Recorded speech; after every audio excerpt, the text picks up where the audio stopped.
laying in bed, and my nose has been tickling like crazy.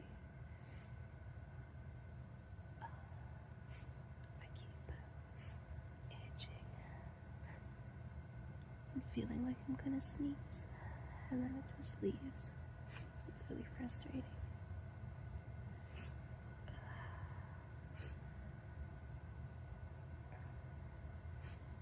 It tickles so badly that it won't let me sneeze.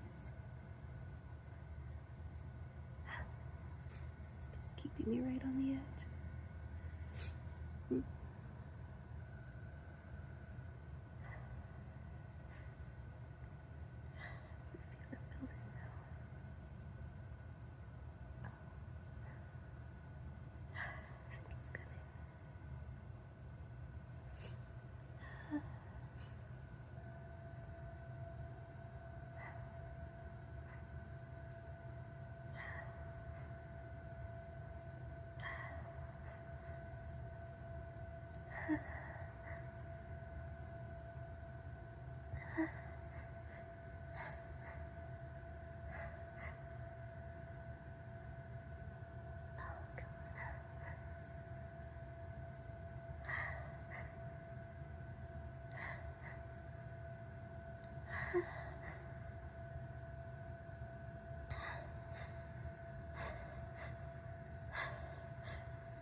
Now I need to blow my nose.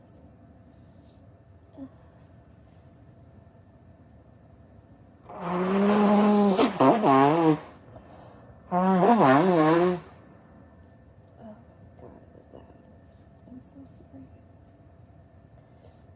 Oh, feels better though.